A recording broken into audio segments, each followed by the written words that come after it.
En fin, los nazis creían que la que se encontraba en el Museo de Hofburg de Viena en ese momento, digamos, de la guerra y todo eso, era la auténtica lanza de Longinos.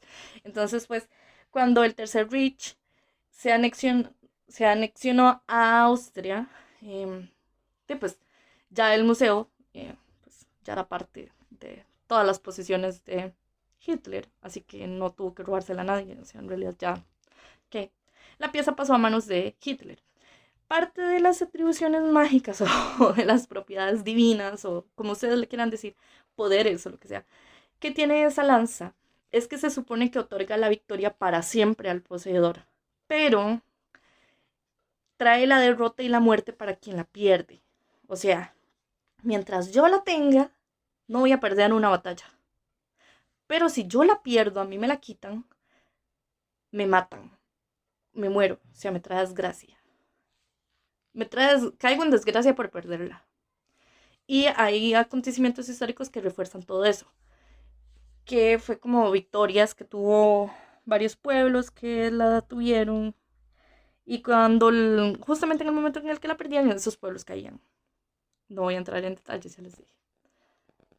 La cosa es que otra cosa que refuerza ese mito, o como ustedes le quieran decir, es que resulta que horas antes de que Hitler se suicidara en el búnker, ¿verdad? Que es, bueno, por lo menos esa es la versión oficial de cómo murió el compa y de qué fue lo que pasó. Los soldados estadounidenses le quitaron la lanza de Longinos a Hitler. Entonces, la había perdido y le trajo desgracia. O sea, el compa tenía la lanza de Longinos, iba ganando la guerra y en el momento en el que la pierde, se muere, se suicida o como sea, pierde. ¿Y quién ganó la guerra? Los americanos, que tenían la lanza. Entonces, pues eso refuerza como mucho el mito de los poderes o lo que sea que ustedes quieran decir de la lanza de Longinos. Y bueno, ya, mucho de la lanza de Longinos.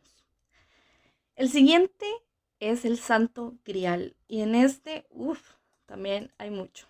Bueno, para los que han visto las películas de Indiana Jones, ahora sí va a venir, o sea, ya les voy a explicar por qué es que todo esto parece una película de Indiana Jones, o sea, parece trama de película de Indiana Jones. Hay 4 películas de Indiana Jones. La primera se llama Los Cazadores del Arca Perdida, ¿verdad? Que es justamente los maes que estaban buscando el Arca de la Alianza. La segunda se llama Templo de la Perdición y pues ese no va bien el caso, pero la tercera se llama La Última Cruzada. Y resulta que en la tercera es nazis buscando el Santo Grial. Y aquí viene toda la historia del por qué se enfocaron en eso. Resulta que la pieza más codiciada por la sección ocultista de la SS era el Santo Grial. El Santo Grial, como ya sabrán y para los que no saben, es el Grial o la copa que usó Jesús en la última cena y que, según se dice, también recogió su sangre cuando moría crucificado. Entonces, según esa leyenda, el Santo Grial, como lo anterior de la lanza de Longinos, tiene atribuciones mágicas, poderes, todo lo que ustedes quieran poner, o sea, que concede la vida eterna. Y por lo tanto es un poder absoluto. Como sabemos que Hitler está obsesionado con el poder absoluto, ¿verdad? Con no perder y con conquistar el mundo, pues obviamente que el Santo Grial iba a ser uno de sus objetivos. Se supone que José de Arimatea llevó el Santo Grial a Europa y que los cátaros fueron los últimos en guardarlo en una fortaleza francesa llamada Languedoc. Bueno, resulta que eh, uno de los miembros de la ANNERP, que se llamaba Otto Rahn, lo empezó a buscar en las ruinas de Montesegur. Infructuosamente, no lo logró encontrar. Otto Rahn era un alemán que estudió mitología medieval. El compa era súper fan o súper estudioso del pueblo cátaro. Y él creía, o sea, tenía creencias súper voladas, ¿verdad? Y así por lo mismo. Y como empezó a estudiar mucho el pueblo de los cátaros, estuvo mucho en contacto con el Santo Grial, porque como ya les leí, se cree que los cátaros fueron los últimos en tenerlo, o en saber en dónde estuvo, digamos. Entonces, muchas de las lecturas que Otto Rahn hizo y de los estudios, porque el mae era muy, muy, muy estudioso, mencionaban el Santo Grial y daban pistas sobre el Santo Grial. Pero nadie sabía en dónde estaba, ni siquiera si existía, ¿verdad? Porque esa es otra de las cosas que uno ni siquiera sabe si existe. La cosa es que él también era una persona muy esotérica. Y gracias a eso, llamó la atención de los miembros de la sociedad de Thule o de la NERV, que al final eran lo mismo, ¿verdad? Himmler y todos esos compas. Otto Rahn fue el que inspiró a Hitler a buscar el poder eterno de las reliquias perdidas, ¿verdad? En su libro La corte de Lucifer, que lo escribió en 1938, Rahn afirmaba que la ópera de Richard Wagner, Parsifal, revelaba que el monte Montsegur, que era el que se mencionaba en los escritos cátaros, cerca de los Pirineos, era el lugar en donde estaba el Santo Grial. Él estaba seguro de que ese monte era en donde estaba el Santo Grial, según todas las cosas de los cátaros y que había leído. Himmler entró en contacto con Otto Rahn, en secreto. De hecho, o sea, le mandó un telegrama sin que Otto Rahn supiera quién era el que se lo había mandado, porque estaba interesado en el conocimiento que este último tenía sobre el Santo Grial, el paradero y todas las cosas que el compa había estudiado, ¿verdad? Y se habían leído, digamos, uno de los regalos de Himmler a Hitler en su cumpleaños fue el libro de la corte de Lucifer, que de hecho, gracias a este libro, el círculo cercano a Hitler se llamaba el Círculo del Diablo, justamente, en referencia a este libro. Se hacían llamar de esa forma. Obviamente Himmler estaba en él. Pues Himmler contacta a Otto Rahn acude a la cita. Otto Rahn era un compa súper estudioso, tenía un montón de libros y todo, pero el mae, o sea, en realidad era pobre y pues tenía que bretear. Y cuando llega a la cita, a ese dichoso lugar, se topa con Himmler. Himmler era como encontrarse el diablo, ¿verdad? Todo el mundo le tenía miedo y todo el mundo sabía que no significaba nada bueno. Otto Rahn no era del nazismo. De hecho, hay escritos anteriores a todo esto que daban a entender que Otto Rahn estaba en contra del nazismo. Él no creía en todas esas cosas, pero pues el compa necesitaba plata, no había brete y Himmler lo buscó. Y el mae pues aceptó. Himmler lo buscó para que empezara pues a buscar, valga la redundancia, el Santo Grial. O sea, para que emprendiera una búsqueda real. Les daban el presupuesto, le daban la gente, le daban todo. El mae ya tenía el conocimiento y todo. Vaya, busque y me trae el Santo Grial. Eso fue lo que le dijo Himmler, básicamente. Himmler sabía que Rahn tenía antecedentes judíos.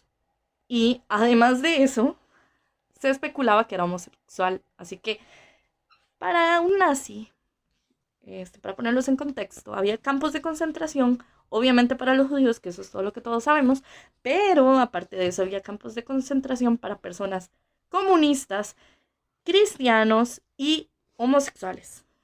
Así que este compa reunía todos los requisitos para ir a un campo de concentración.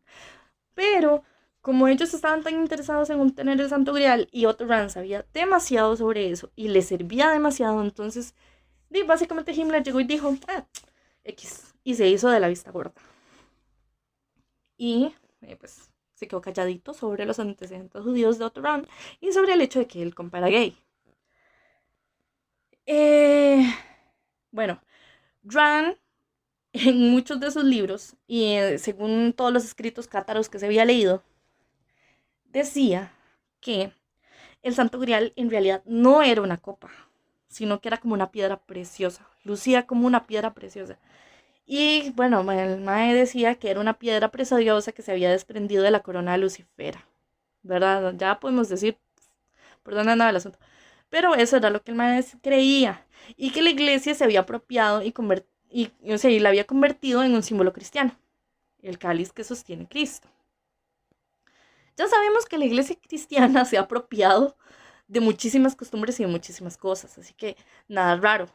Claro, que sea de la corona de Lucifer es como, ok, X, pero bueno, en fin, eso era lo que el compa creía, ¿verdad? Entonces, en todas sus investigaciones, ya sabemos que el mae decía que, según la ópera, una ópera de Richard Wagner Parzival, el monte Montsegur era donde estaba el Santo Grial. Pero todos llegaban y decían, bueno, y sí, pero el dichoso monte Montsegur no existe, ¿verdad? No hay ningún monte que se llame así. Entonces, empezaron a investigar y bueno, según Otto Rahn, el monte al que se referían en esa ópera como el monte Montsegur era el monte Montserrat, el cual era un monte en donde estaba un monasterio benedictino en Montserrat, España, ¿verdad? Entonces él relacionó que Montsegur se traducía al español, o no sé cómo, o sea, digamos, o por los años o lo que sea, a Montserrat, que era el mismo monte. Entonces, bueno, él fue a buscarlo, no lo encontró, y ya sabemos qué sucede cuando defraudas a alguien de un líder nazi. Se lo echaron, obviamente. El compa nada más apareció misteriosamente muerto, pero ya sabemos qué fue lo que sucedió, ¿verdad? Lo mataron. Y sí que ya lo habían matado, entonces el 23 de octubre de 1940, una semana antes de la reunión que hubo entre Hitler y Franco, que Franco era el dictador de España en ese momento, el propio Himmler en persona visitó el monasterio de Montserrat. Fue a Montserrat y preguntó por el cáliz. Ahí le salió un religioso que según unas fuentes se llama Victiel y según otras fuentes se llama Diego, bueno, no sé, pero siempre tiene el mismo apellido, así que es el religioso Ripoll. Pues salió y atendió al jefe supremo de la SS, que era Himmler, ¿verdad? Y pues como Franco, Himmler y Hitler, perdón, sí tenían buenas relaciones, entonces pues digamos que en España, aunque la gente no estuviera de acuerdo con el nazismo, tenían que estarle haciendo la masaguada, ¿verdad? Entonces pues tuvo que hacerle la masaguada a Himmler.